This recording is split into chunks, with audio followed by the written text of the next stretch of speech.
You're listening to the Spark Radio Network, Internet radio like you've never heard before.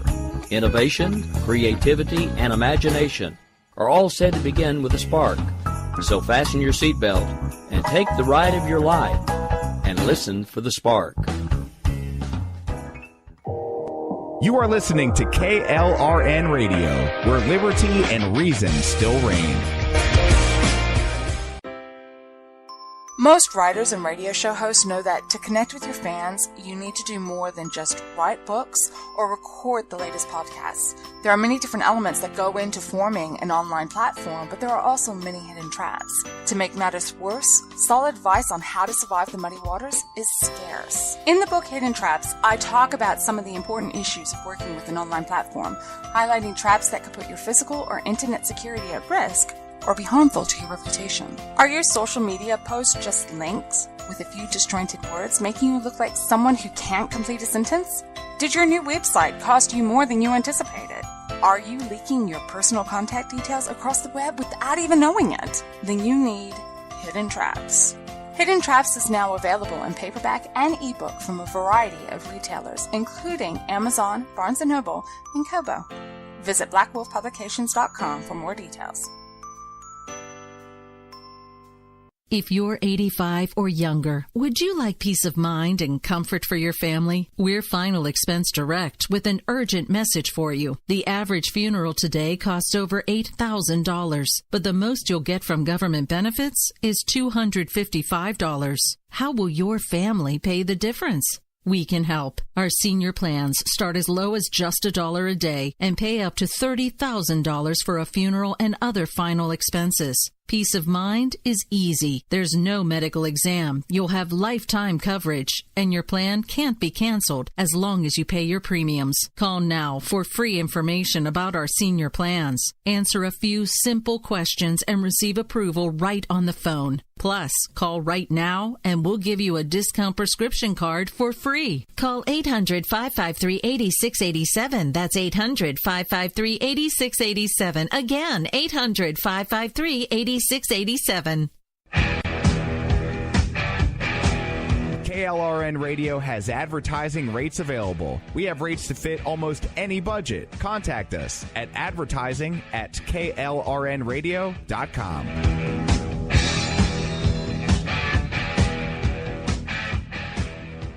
Attention business owners and independent contractors. This is a money-saving message from Tax Mediation Services. If your business owes $20,000 or more in taxes, we can help you today, right now. Listen, dealing with the IRS is no picnic. It's an intimidating and extremely stressful process, and you don't want to go it alone. Our attorneys know every law, every tax break, and every possible opportunity to help you resolve and reduce your tax debt. And if you owe more than $20,000, you may be at the top of their hit list. So don't take your tax debt lightly, because it will not go away on its own. The IRS can seize your bank accounts, your home, and even shut down your business. Call our tax experts today at 1-800-783-0810 and let us deal with the IRS while you focus on your business. That's 1-800-783-0810. Again, that's 800-783-0810. My son was in the Army back during Desert Storm, but even then he wanted an MBA. He looked at a dozen schools, but only one offered the online education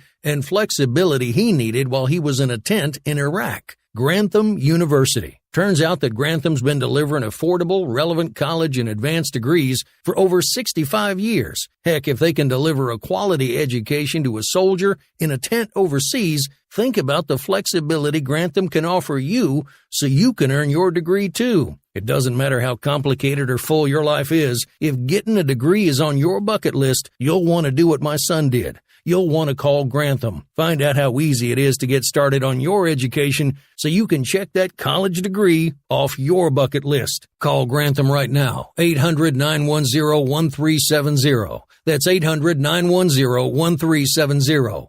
Flexible, affordable, relevant. Call 800-910-1370. Sometimes writers feel lost, unsure why a passage may not be working. It takes another set of eyes to help us nurture our writing into full maturity. At Black Wolf Editorial Services, we strive to enable writers to develop and grow, offering manuscript critiques and line edits through a mentoring editorial style. We also offer assistance on generating a writer's bio for your websites. Black Wolf Editorial Services, nurturing your writing into maturity. For a full list of services, visit blackwolfeditorial.com.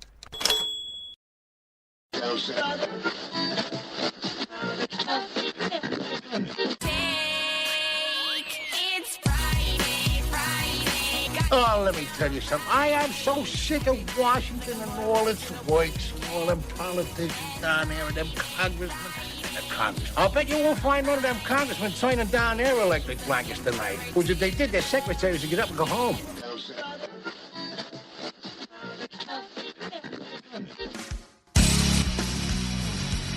We gotta do something. Absolutely. You know what we gotta do? Toga party. Toga!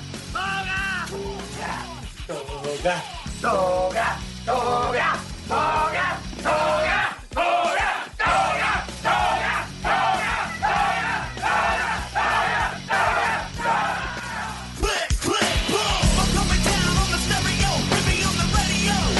Click, click, boom! I want you to kill every golfer on the course. Check me if I'm wrong, Sandy, but if I kill all the golfers, they're gonna lock me up and throw away the key. Good evening, ladies and gentlemen. No, this is not a figment of your imagination. We are live right now on KLRMradio.com. I am one half of the crew, Mr. Rick Robinson. The other half of the crew is Mr. Dan Wright. Good evening, sir. How are you? I'm good. How you doing? Is it me, or does it seem like 20 years since we've done this show? Yeah, I know. I apologize to everybody. I ended up on a night job, a night install that we were hoping was going to go in about 4 days, and it ended up taking about 10. So I spent a couple Fridays in a row working when I should have been on the air with you. Well, yeah, it's not even just that. I mean, we had the whole extended football schedule that was throwing things out of whack, and then you got the night job, and I'm just like, it seems like it's been forever since we've done this show. So much so that there's been so many things that have happened in the news, I'm not even sure where you want to start.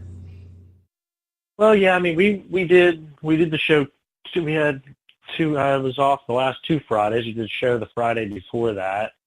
I mean, I think we can kind of just jump right into what's going on now, which is the tax bill. You mean the floaty head liberals? Yeah, the death warrant for half of America that the Republicans are signing into effect. Everybody's going to die.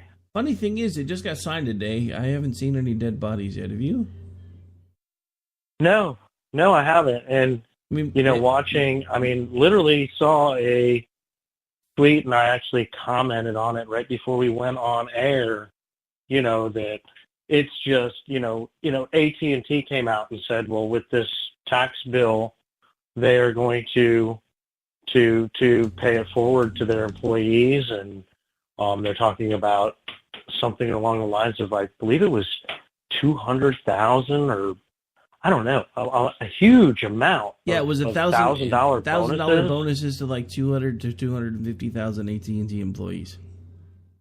Right, and now apparently that is AT&T pushing forward Trump's racist agenda. Yeah, so they're damned if they do, they're damned if they don't.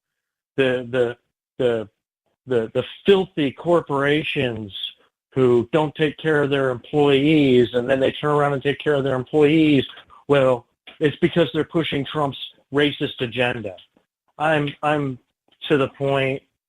I just laugh now. I just laugh every day. The whole thing. I know you saw it. The whole thing between Ben Shapiro and Rosie O'Donnell. I mean, literally, Rosie O'Donnell offered $4 million in bribes on a public platform to Republican senators, to 2 Republican senators, $2 million in bribes to each one of them, which in itself is a federal offense. It's a felony. Well, oh, come on. Blue check marks can't commit felonies on Twitter. You know this. and so Ben Shapiro had a few comments for Rosie, to which Rosie's reply was, Ben, suck my D. And she didn't say D. I mean, that's their mentality. Ben basically pointed out the fact that she had violated, I don't remember the code, and he stated the code, and he had something snarky to say, but I mean, nothing unusual for Ben Shapiro, and her response is, suck my D. So, yeah. Brilliant. Yeah, I mean, the funny thing is, I'm just thinking, I'm trying not to assume Rosie's gender, but up until this very moment, I was pretty sure she didn't have one of those. But I guess now I legally have to take her word for it if I ever plan on going to California, which I don't, so it doesn't matter. And then she blocked him on Twitter today, which she was very vocal about. That's the way they do things. Yeah, being blocked by you're gonna point out facts, so I'm going to go ad hominem on you and then block you. Yeah, well, being blocked by Rosie's about as big of a badge of honor as being blocked by PETA. I can say one is true, not the other yet, but I'm sure it will happen eventually. Well, Rosie's had me blocked forever. She's had me blocked on like 3 accounts now. But this past week was kind of fun because I do have my little alt account, so I just kind of jumped over there. She hasn't blocked that one yet, but I'm sure it's coming. Eventually, she'll figure it out. The funny thing is, PETA was pretty easy to block, like 3 or 4, or get blocked from, because like 3 or 4 Thanksgivings ago, I tagged him in 15 different pictures of turduckens wrapped in bacon. Somehow that offended them, but because they kept sending out all these little stupid posts about the turkeys and how turkeys have feelings too. So I kept tagging them in pictures of turduckens wrapped in bacon. Somehow that earned me blocked. You got the turkey, the duck, and the chicken in there, wrapped in bacon, and some pork. Yeah, I know, right? So according to Ron, he says he saw 450,000 dead people in his tiny little city, but of course they were already brain dead years ago. So, Ron must live in liberal town somewhere. I'm not sure. Anyway, so, but the thing that absolutely blows my mind about this is because, when the tax stuff first started coming out, they were like, well, watch, because all these businesses are they're either going to pocket the money or they're going to pass it on to their shareholders. And sure enough, like a handful, I think it was like 3 or 4, one of them being Coca-Cola, was like, yeah, we're going to take this money and give it to our shareholders. And all the liberals were like, see, we told you they weren't going to do the right thing with the money. We told you they weren't going to give it to their employees. They're just going to make rich people richer. So then all these other places like AT&T and Comcast and Wells Fargo, which, let's face it, Wells Fargo needs good publicity, but anyway, and Wells Fargo decide that they're going to pass money along to their employees. And then, instead of the liberals going, oh, maybe we were wrong, maybe they will do some good with this money, oh no, we need to boycott these companies. And I'm thinking, you guys are the ones that keep running as you are the party for the little people, the working class, the blue collar, and you're basically thumbing your nose at companies that are doing what you say that you've always wanted them to do anyway, which is put more money in their employees' pockets. But since it didn't happen under the president with the right letter behind the name, you want to boycott them. This is the crap that I'm tired of, because you know how completely anti-Trump I was at the beginning of this campaign cycle. You know how much up until the very last second I was convinced he was going to lose, and I honestly thought that was likely going to be the best thing for the country. I have now publicly apologized on every single show, so I might as well do it on this one too. After what I have seen for this last year, I will publicly state at this time I do believe that I might have been wrong about President Donald Trump, and I will do my best to support him when I can, and I will still call him out when I can't. But the last thing that I will do anymore is demonize him for every little thing that he says or does wrong. The one thing that I will say about the end of this year is the last 3 weeks seem to be the point where he finally seems to be getting his stride. He's not running around saying completely crazy things anymore. He seems to be somewhat under control on Twitter, and he's done some amazing things in the last few weeks. And for once, the media can't really do anything because he's not shoving his own foot in his mouth while he's doing them. Yeah, it's I was in pretty much the exact same boat with you on my feelings about Trump. I was absolutely and totally against his presidency, him being president, him being nominated. But I'm not, I'm the same way with him like I am with every other president. I don't, I don't hero worship. When he does something good, he does something good. When he does something bad, he does something bad. When he doesn't shut up when he should, he doesn't shut up when he should. When he's on Twitter too much, he's on Twitter too much. I mean, it is what it is. She's just the president of the United States, But when things are good, things are good. When he does something, the problem with this whole resistance movement, and the reason why they'll never be taken in any way seriously by people like you and me, is the fact that no matter what he does, it's wrong. No matter what he does, it's bad. And it doesn't work that way. It just doesn't work that way. I don't understand the mentality. I'm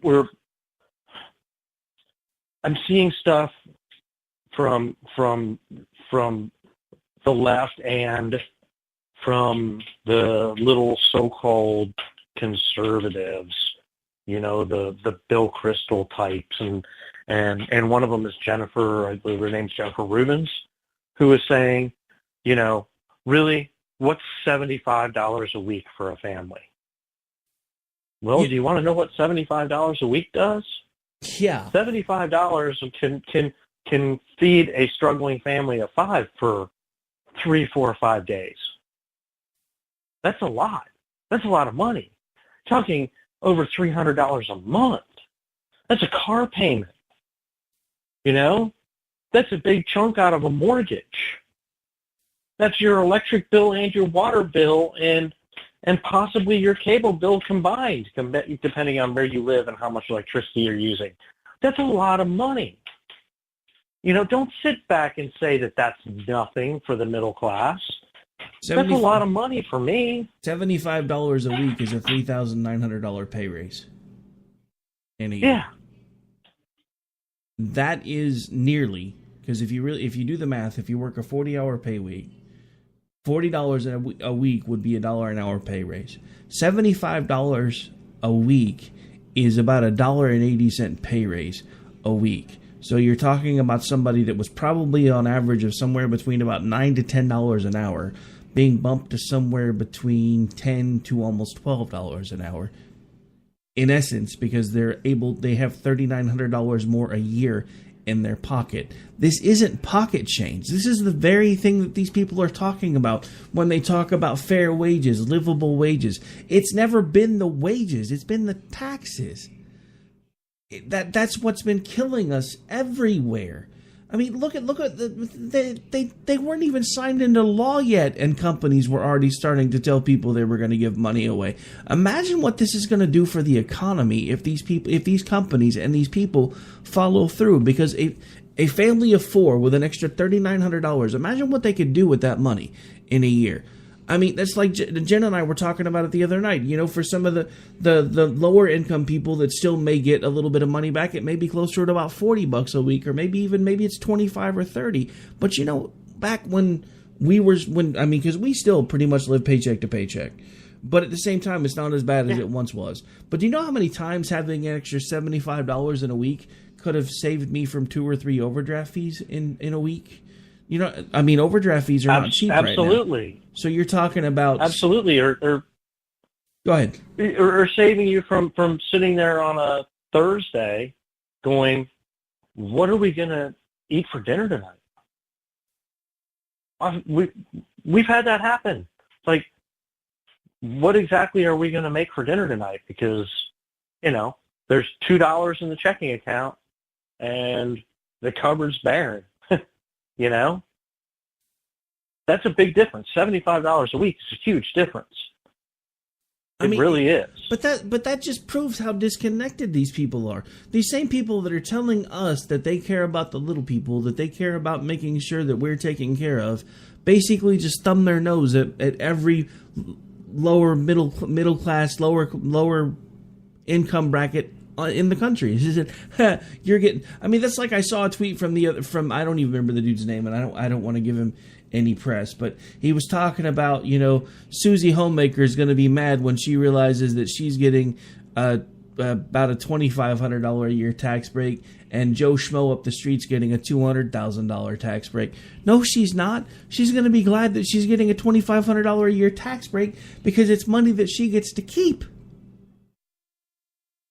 That's right, and chances are that Joe Blow up the street, who's getting the $200,000 tax break, is the Joe Blow that owns a company, and that's why he's getting a $200,000 tax break. When he gets that $200,000 tax break, what's he going to do with it? Companies want to grow. They don't want to stagnate. When you give that kind of money back to a company, that money goes back into the company, whether it be hire new employees, give bonuses to the employees, give the employees raises, or build the infrastructure of the company, which makes the company generate more money, which makes revenues higher. They don't understand basic economics. No, they don't. They don't understand them at all. And I think honestly, they picture Ebenezer Scrooge up there going, ha ha ha, I'm pocketing this $200,000 or this $2 million or whatever it is that the corporation is getting in a tax break. They don't do that. And number one, if it's a big enough company, the shareholders aren't going to allow that. They're not going to allow that. And to have a problem with shareholders, like with Coca-Cola, with shareholders getting money back, is sit there and see the rich get richer. No, not every shareholder of Coca-Cola. Most of the shareholders aren't rich. That's their retirement portfolio, or that's their, they're using the dividends from Coca-Cola to do their family vacation every year, or to put an addition on their house, or whatever. Giving back to the shareholders is very close. That's people that have invested their own money into that company to grow that company. They're supposed to get money back. They're supposed to get dividend checks when there's dividend checks to be given. No, and you're right. Or their logic is just so flawed. It just kills me. Well, apparently their logic kills a lot of things, because and this is part of what's been making me crazy, because the media won't let go of the whole Russia thing. So we're not hearing about all the economic good news because nobody's talking about it. Like the fact that the unemployment rate is down across the board. The African American unemployment rate is lower than it's been since 1972. Nobody's talking about it. We now have 2 consecutive quarters of growth above 3% GDP. That was never supposed to happen again. Under Obama, the new normal was 1.8 to 2.1% GDP. We now have the Fed has raised interest rates multiple times under this new president because the economy is strengthening. Half of the things that the Democrats are complaining about the deficit that's being added to right now isn't because of anything that Donald Trump is doing. It's because the interest rate is being raised, which is increasing the amount that we owe on our loans. Even the money that they're talking about with these tax cuts, where it's $1.5 trillion raising the debt in 10 years, Barack Obama almost tripled the national debt and aid. We're talking about $1.5 trillion. Those figures, when the CBO does their figures, they do them as static. Figures aren't static, they're dynamic. When the economy grows, then there's more money coming in, which is going to offset the cost of the tax cuts, because the more money people make, the more taxes they pay. The more people there are working, the more taxes we receive. This is all a cyclical thing. This is why I literally, we're after 11 o'clock now, so I'm just going to unfilter a little bit. I literally laugh my ass off every time I hear a liberal say that trickle-down economics doesn't work. Then you tell me how it is that Joe Schmo in any town USA can bring a business into their town by offering them tax breaks. Because guess what? That's trickle-down economics. Trickle-down economics works every time it's tried. Where we start running into problems with trickle-down economics is when people towards the top or the middle sometimes get a little too greedy and they don't let it come the rest of the way down. I think part of what's going on right now is the business people understand that a businessman is currently running this country, and they know if they try to do anything too shady, he's going to figure out a way to mess it up. That's just me. No, I think you're absolutely right. And, you know, they say this, but if you remember when Bush had his tax stimulus, the economy jumped because people spent money.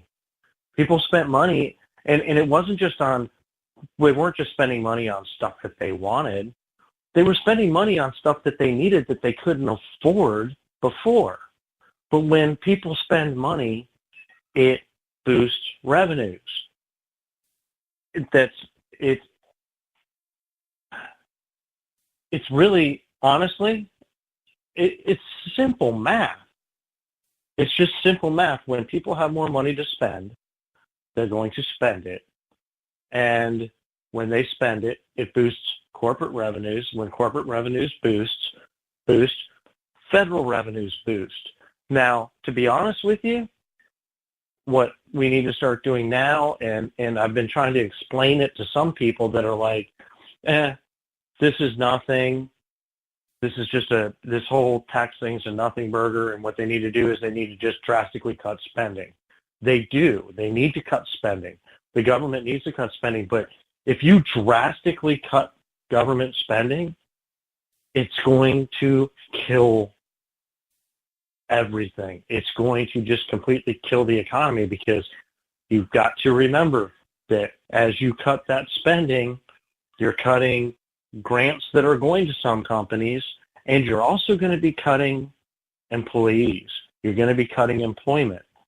You can't just drastically do away with all of this spending. You just can't do it that way. It has to be slow. We're stuck. We're stuck with huge government spending for a long time if they don't start cutting it. But we're still stuck with it for a fairly long time, because you can't just drastically just stop it all. Nothing moves fast in Washington. Nothing ever will move fast in Washington. That's by design, though. That's just it's the ugly truth, you know? These people that are saying, no, he needs to just cut out all the spending. You can't do that. You just can't automatically just, we're closing this, we're shutting this down, we're shutting this down, it's going to hurt the economy to do that. It's going to actually hurt the economy. And when you hurt the economy, then you start hurting revenue. And when you hurt revenue, then they have to raise taxes again. But see, here's the thing that nobody understands. Our government moves slow by design. Because when the Founding Fathers put the implementations in place to change our government, they wanted it to move slowly. They didn't want a government that could be radically changed by the whims of the people. That's why things like the Electoral College exist. It wasn't as a compromise to slavery.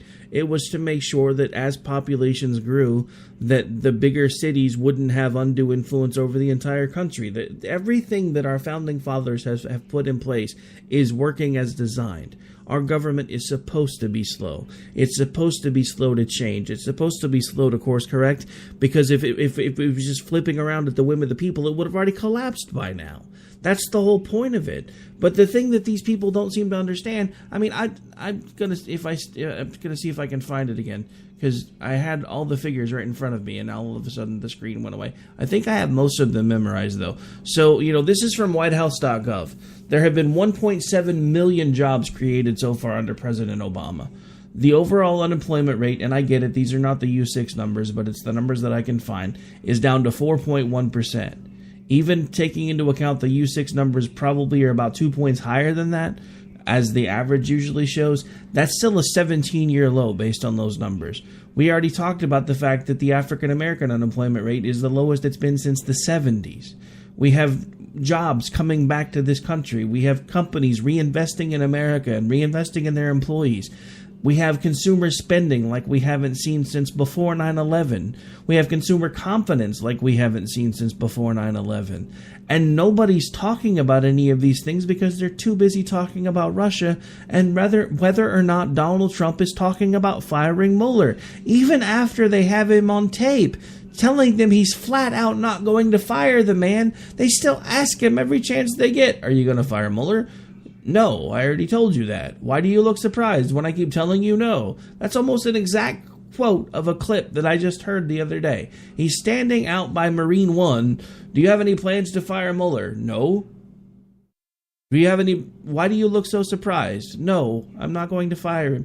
And then Pence goes to Afghanistan, off the plane 30 seconds. Congress just passed tax reform. He's in Afghanistan. The first question from the media, "Do you believe that Donald Trump is going to fire Mueller?" You know what? Mueller is a non-starter to me at this point because he's not finding anything. And what they are finding is everything that we already knew. Barack Obama politicized this entire damn country from the top down, and it's full of traitors. That's what we know. Pretty much.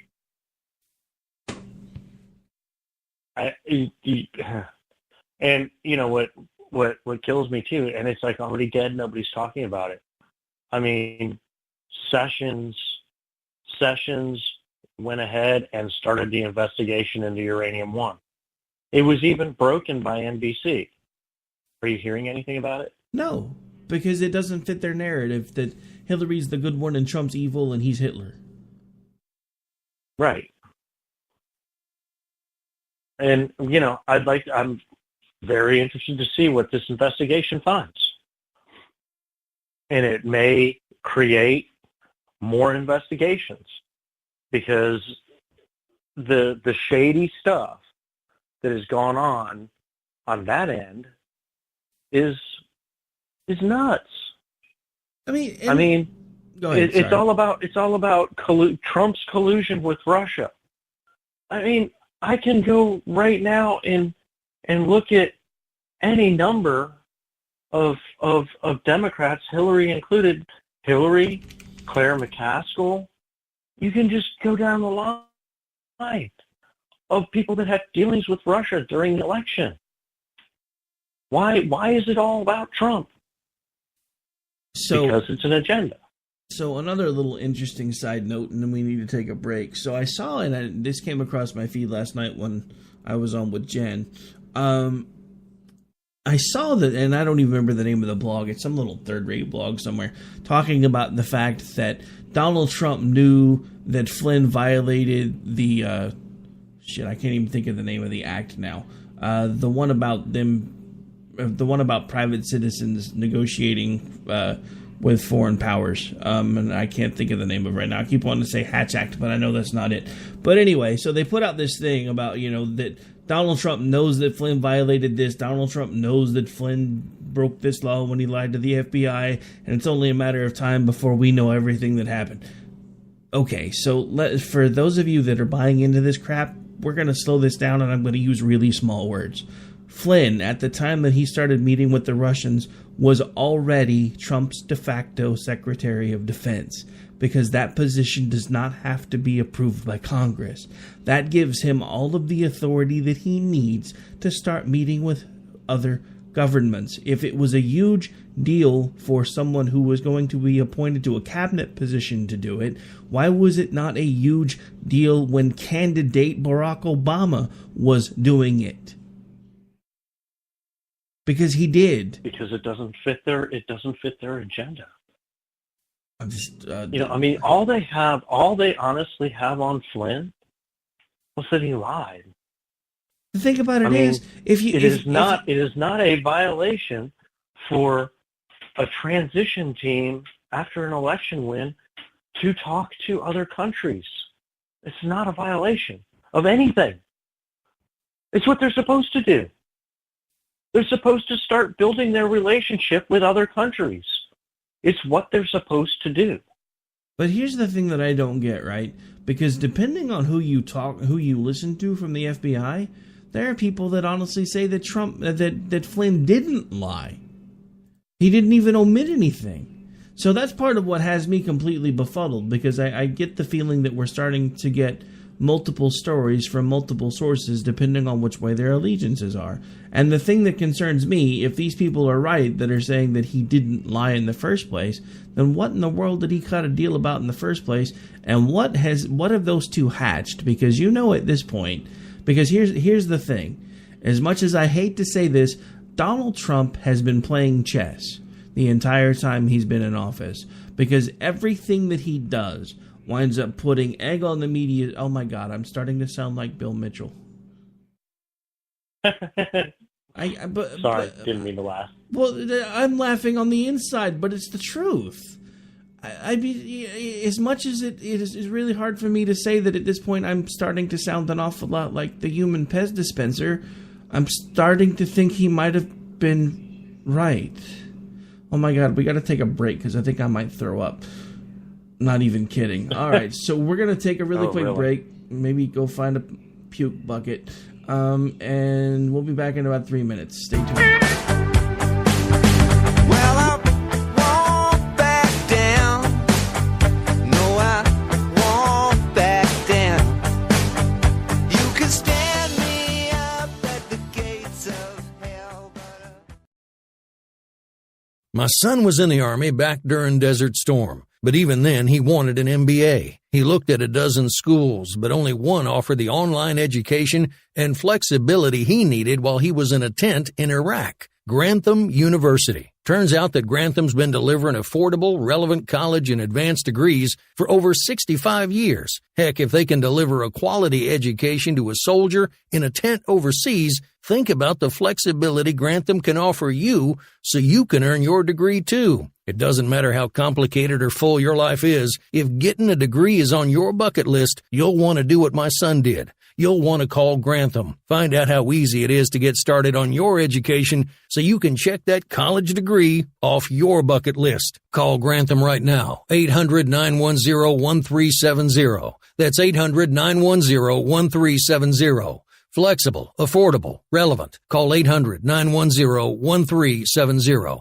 Tired of paying outrageous prices for Viagra? Well, we have great news for you. Now you can finally get Viagra at huge discounts. Healthy Man allows you to save up to $500 on Viagra. Why pay U.S. pharmacy prices of $15 per pill or more when you can get Viagra for less than $3 a pill? Call today and get 40 Viagra pills for only $99. This can cost as much as $600 at your local pharmacy. You can't afford not to call us. If you want Viagra at the lowest prices, never pay $15 a pill pharmacy prices again. Get Viagra for less than $3 a pill. Call 1-800-516-7602 today and save up to $500 and get 40 pills for just $99. Healthy Man is fast, easy, and affordable. Operators are waiting at 1-800-516-7602 to take your call right now. Call 1-800-516-7602. That's 1-800-516-7602. Again, 1-800-516-7602.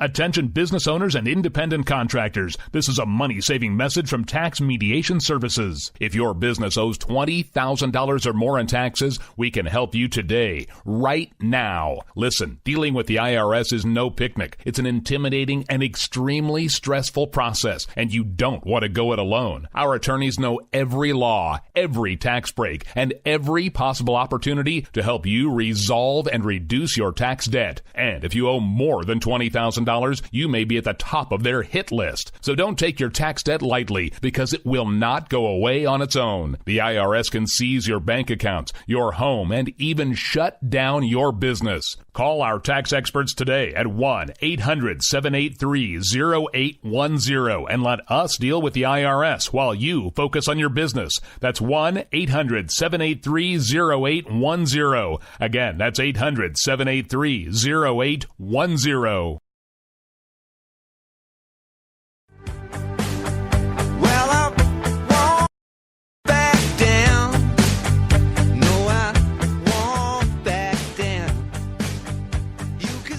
All right, folks. Well, we're back. You know, we've spent an awful lot of time talking about Trump, but I did have one other thing I really wanted to talk about, and this is actually kind of a combo shot for Nikki Haley and Trump.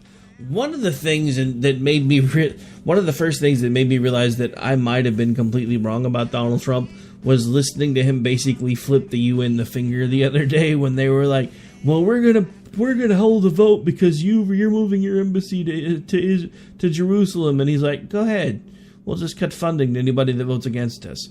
That was awesome, and I hope he does. I'm just saying. Yeah, me too. I mean, honestly, and I said it. I was pretty vocal about it the other day. Is I would like to just see us just cut funding to the UN in general and just pull out. You know. Well, you know, here basically just I saw somebody say it the other day. I said, just have the sheriff go in and evict them from that building in New York because we're sure they're pretty far behind on the rent.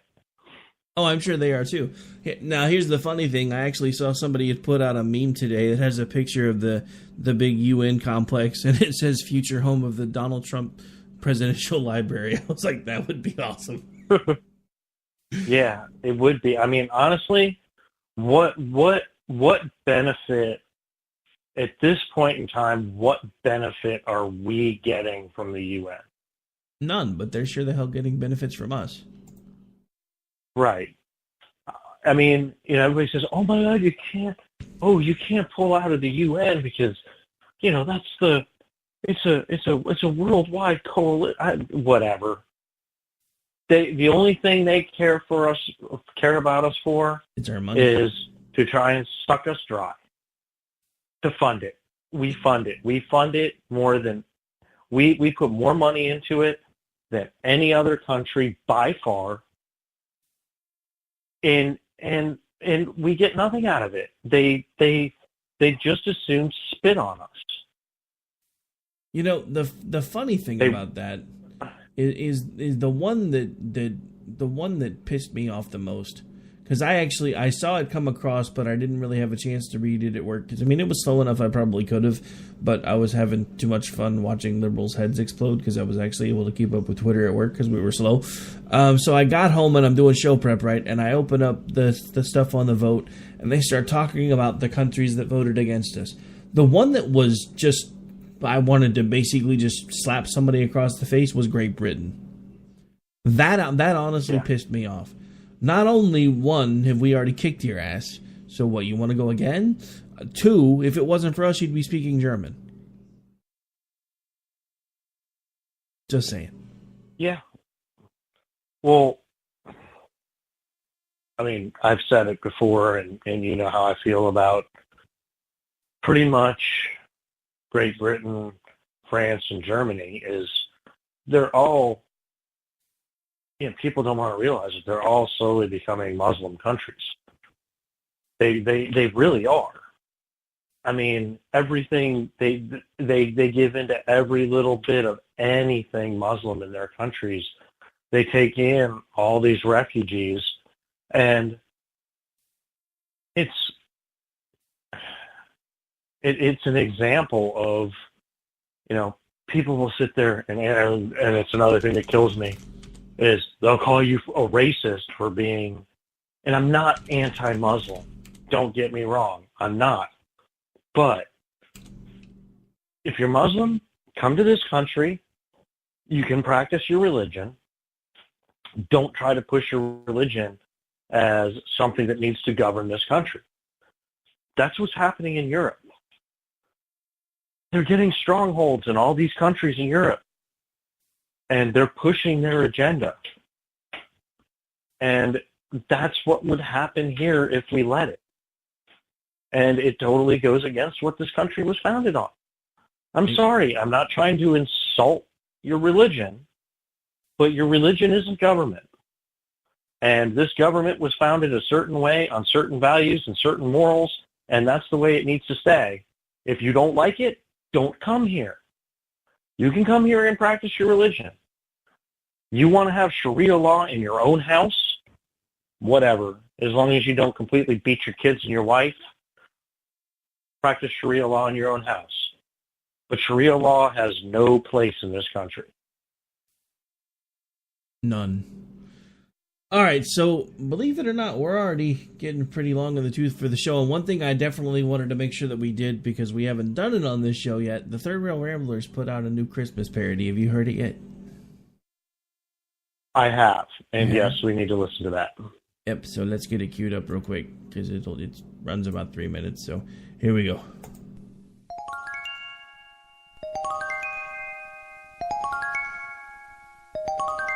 We've known shootings and protests and Russian collusion. Perverts galore with houseplants they're abusing. But do you recall the most wokest crisis of all? Armageddon is this year, even though we must oppose. The new tax bill is toxic. Millions will die, you know. Our country in ruins by next year, and we scream that Trump's to blame. Even if we impeach him, it'll all turn out the same. One more thing for us to grieve, and oy vey, it's a shame. He moved our embassy one night, Jerusalem, now that ain't right. Now all the Muslims hate us, undid Obama's legacy. Donald, the alt-right premier, bastard will start World War III.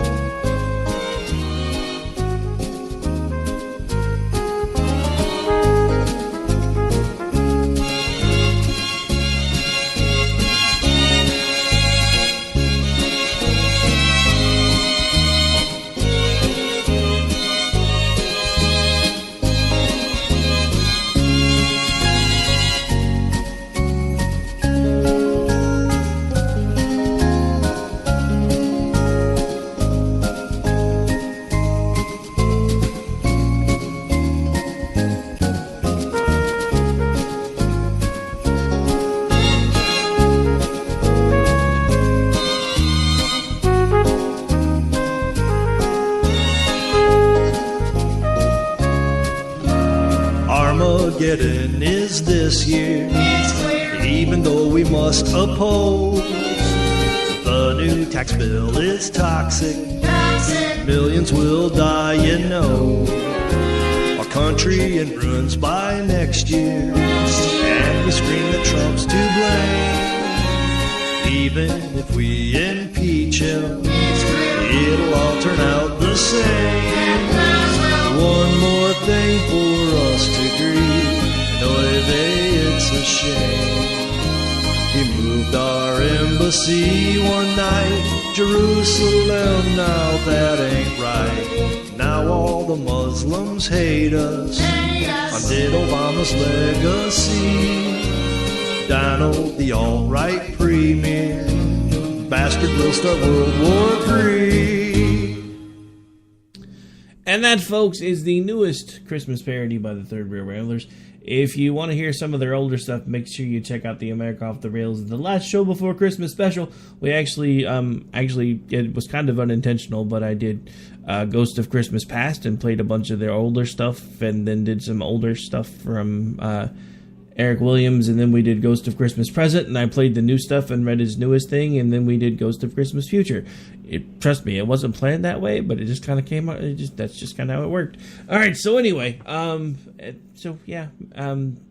this is the last Robinson and Right Before Christmas, so we wanted to make sure we got in there and let you guys hear that too, just in case you haven't heard it yet, which it's been making the rotations through pretty much everybody at KLRN, so if you listen to our stuff, I'm sure you've heard it more than once, so for that, I don't really apologize because I like it. Oh, yeah. Kudos to Alan Beaker. They always knock them out of the park. Yeah, Jen, I hadn't heard it yet, and by the time it was done last night, we were both... That was even last night. That was probably about the 5th or the 6th time I've listened to it all the way through. Now I think I'm up to like 10. And we were both laughing like for a good minute afterwards. It's just the funny thing about those two, and I don't know how they do it. I swear one of them has a crystal ball, because they will put a song out, and this is something they've been working on for at least 2.5, 3 weeks sometimes.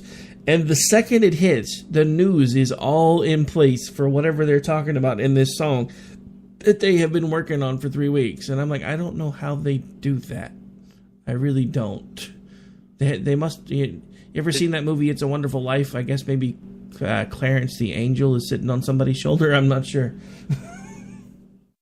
Well, I mean, knowing them pretty well, at least over electronic medium, and, having chatted with both of them extensively, they're both pretty much geniuses. This is true. This I cannot deny. And that's what I was telling everybody on Off the Rails. It's people like Al and Beaker and Eric Williams that I mean, they've been doing things and helping with things behind the scenes for a long time.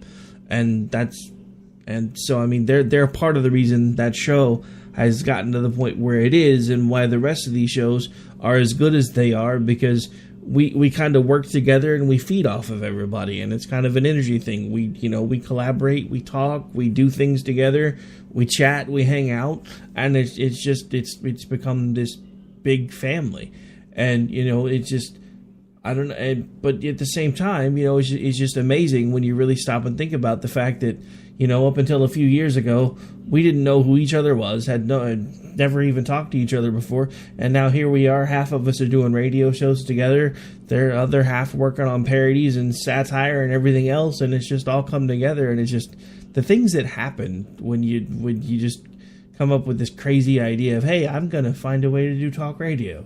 Now here we are about 6 years, almost 7 years later, and everything's firing on all cylinders. So I'm really, really excited. Yeah, I mean, I basically, the way I met you was, I mean, I listened to Sam Polita Bunny.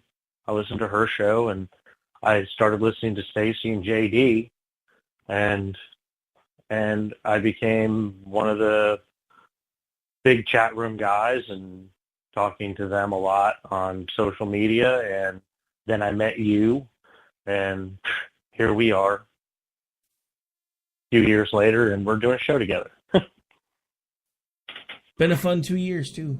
Looking forward to see what the next one brings. Yeah, it's been fun. It's been cool. And, I started, so everybody knows, I mean, started with somebody else whose name we won't really talk about, but what he's dead now, got me started was a friend of ours, a mutual friend of ours, Hammy. I mean, the first radio I did was his show, and he asked me if I wanted to do it, and I was on a pretty good panel on his show, and I was like, well, I've never done this before, but sure, why not? And he brings me on, and he throws the first question to me first. I had led off the show, and I was like, gee, thanks, Hammy. Appreciate that. But it went well, and then I, filled in for JD a couple times and went from there. We've all set in for JD, but nobody can fill in for JD. No. There's just something. I sat in for JD. There's just something missing when JD's not there. But that's, I don't know. He's another one that just amazes me because he has this insane comedic timing. One of the things that I've always wanted to do, because everybody, once they get to know me and they actually hear me kind of cutting up, everybody always tells me that just once they want me to get up and do stand-up. And I'm like, I really don't think I could do it, at least not by myself. But then I started coming up with this crazy idea that JD and I should kind of work up this routine where we feed off of each other and then just get together at some point and do an improv night and see what happens. Or an open mic night. That'd be kind of cool. Well, I mean, the first time I sat in for JD, Stacey and I had Michael Loftus on, so I really didn't have to do much. Michael's another great one that I'm glad I've gotten to know. It's honestly kind of cool to because, I'll talk about the people that I've met through radio, and I'm like, I know Michael Loftus, and they're like, Michael Loftus, you mean the guy that writes for this show or wrote for this show? And I'm like, yeah, I've actually met him in person. We've sat, we've talked, we've hung out. I've actually produced a show. They're like, no fucking way. Pardon me. But yeah, I'm like, yeah. Oh my God. Wait, is this a moment? Yeah. It wasn't me that slipped? Yeah, it wasn't you. But technically, I should be able to get away with it because I was actually literally quoting somebody. Oh, sorry, Ron. I said the L word. No, I got the chance to meet Michael at CPAC last year, and I mean, to be honest with you, pretty much is a great down-to-earth dude. That's honestly one of the only reasons I'm kind of bummed that I probably will not be going this year, because I'm sure he will probably be there again, and it was cool to actually finally get to meet him in person. I was also hoping this could be the year that me, you, and JD could sit down and have a scotch, but it doesn't look like that's going to happen. Maybe next year. Yeah, me and Michael Loftus hanging out on the balcony smoking a cigarette. It's kind of cool. Better than what you could have been smoking. Just saying. Never mind. We weren't in D.C. We were in Maryland, so no, I don't think it's legal there. Anyway. All right, so believe it or not, we are just about out of time. You got anything else you want to hit on? I don't know. I want to wish everybody a Merry Christmas. Feliz Navidad. Oh, sorry. and a Happy Hanukkah, of course. And yeah, it's 2017. It may have started out kind of rocky, but 2017 turned out pretty good. Yeah, I gotta say, the Republicans managed to pull it out of the fire at the last second, because I was not expecting to be this positive going into 2018. It's not even just the tax cuts, because, I mean, we've had tax cuts before. We haven't had a tax overhaul, anything like this, since Reagan. And this is actually an even more ambitious overhaul than Reagan tried to do. And you know me, I'm not the compare Trump to Reagan kind of guy, because I don't think Trump can hold a candle to Reagan still to this day. But there's a lot of things that he's done that remind me of someone, especially when he stood in front of that microphone and basically told the UN to go fly a kite. But that wasn't the F word that he was using in his head. At least he didn't say it on the microphone like yours truly did just a second ago. Just saying. Yeah. Yeah, no, like I said, I'll still hold him accountable where I need to, but I'm not. Yeah, I mean, for anybody like melting down right now, I have not bought a ticket to the Trump train. That's not what I'm saying, but I have to give credit where credit is due. This has overall been an amazing year if you really go look at the numbers that nobody's talking about. That's the scariest thing. Yeah, and they're not talking about that. And I don't hate seeing MAGA anymore. I don't. I'm not going to run and put it in my bio on social media or anything like that. But it doesn't really bother me, Yeah, I mean, it doesn't really bother me either, but I still don't necessarily think we needed the word again, because, I mean, as far as I'm concerned, America's never really stopped being great. I'm really hoping that this tax reform does what we hope it's going to do, because what the Democrats are hoping for, which is why none of them voted for it, is that come February, people aren't going to see their check stubs looking any differently. And, that's on the way out. I want to challenge each and every one of you that listen to this show. If you work somewhere that you're on that you have a W-2, what I want you to do is your last paycheck in February, I want you to print it off, and I want you to highlight the withholdings. And then your first check in February, I want you to print that off and highlight the withholdings. And if you don't see anything lower, then you need to basically figure out if there's something that you need to change, or find out if maybe you're so low that, I mean, let's just be honest. If you're somebody that gets like a ton of earned income credit back a year, you're probably not going to see a big tax decrease. But if you don't, or if you're one of the people that's an outlier where maybe every once in a while you'll get maybe $1,500 back or something, then you probably should see a pretty at least a decent one. I mean, you know, the everybody's thumb on their nose at $75 a week. Crap, I'm killing myself trying to apply for promotions where I'm at right now to try to get anywhere from about an extra $75 to $100 a week. But that's supposed to not be a big deal. I mean, honestly, if I see a $40 a week increase in my paycheck, I'll be happy. I mean, that's $160 a month. You know, I mean, it really, any little bit. I mean, if you see a $40 increase on a 40-hour week, that's $1 an hour raise.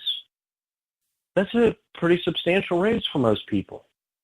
It is. You know, I mean, what they want is, you know, I mean, honestly, what do they really want? I mean, you're talking about typically in my where I am, pay wise, I'm probably looking at about somewhere around a 3 to 4. You know, going from about 15 to 16% down to about 12 to 13%.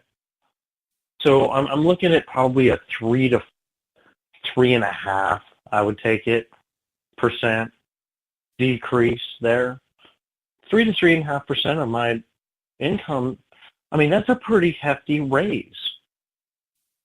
A 3% raise. Who gets a 3% raise? Yeah, no, I don't know, but that's a pretty decent amount of money. All right, so I just noticed this, and then we probably should get out of here. James Rosen is out at Fox News. That's sad. Really? I actually know that guy. We actually follow each other. James Rosen, a stalwart of Fox News Channel's Washington, D.C. bureau, is leaving the network. TV Newser has learned James Rosen is exiting the company at the end of the year. A Fox News spokesperson confirms without providing further detail. Rosen, 49, has been with Fox News since 1999, 3 years after the channel launched. As the network's chief Washington correspondent, he often reported for Special Report, but was seen throughout FNC's programming day, most recently as just yesterday. In 2013, it was revealed that the Obama Justice Department had been investigating Rosen in a leak probe. Fox executives at the time called the investigation downright chilling. So, yeah, that's kind of weird. But anyway, that just came across my feed. Yeah, well, he followed me before I got suspended. But I've always liked him.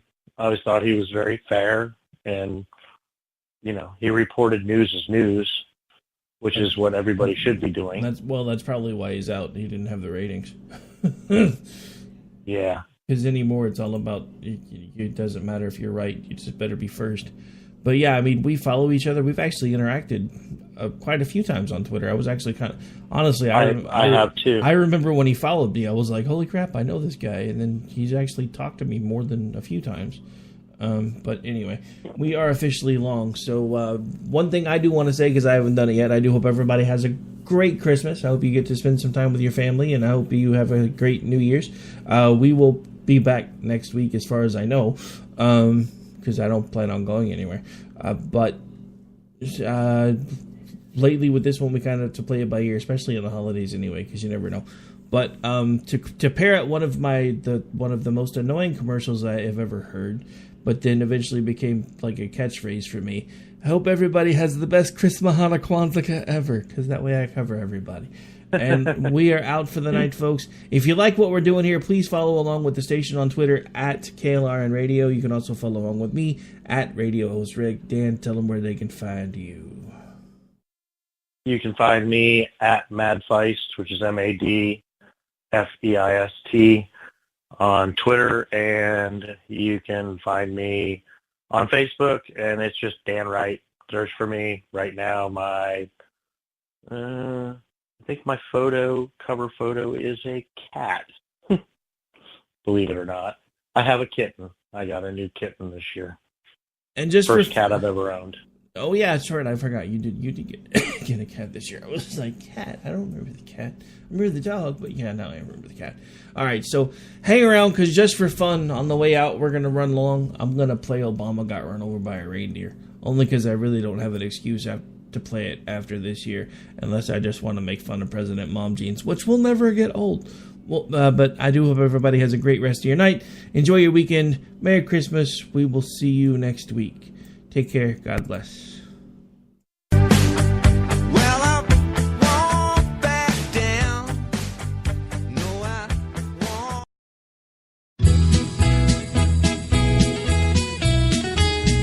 Obama got run over by a reindeer walking from the White House Christmas Eve.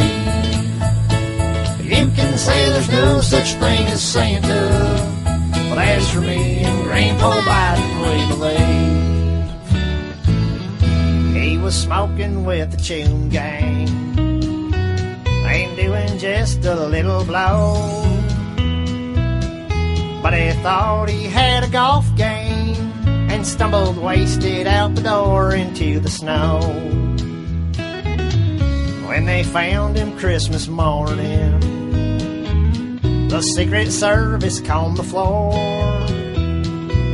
They would have been there so much faster, but they were busy playing games with the Columbian hoe. Hey! Obama got run over by a reindeer walking from the White House Christmas Eve. You can say there's no such thing as Santa, but as for me and Grandpa Biden, we believe. We're all so proud of Grandpa Biden. Actually, we're not, but that's not new. He just cries in his pajamas and asks his magic 8-ball what to do. It's not the season without Barry, no Christmas speech to make it right. And now, however will we make it, not hearing I and me drone on throughout the night. Obama got run over by a reindeer walking from the White House Christmas Eve. You can say there's no such thing as Santa, but as for me and Grandpa Biden, we believe. Now the country is in mourning, dressed in black from head to toe, all except, of course, the white folks, 'cause Reverend Al and Jesse Jackson told them no. Hope and change, it never happened, a worthless legacy of crap. We should have never had a POTUS who couldn't even find his ass without a map. Obama got run over by a reindeer walking from the White House Christmas Eve. You can say there's no such thing as Santa, but as for me and Grandpa Biden, we believe. One more time. Obama got run over by a reindeer walking from the White House Christmas Eve.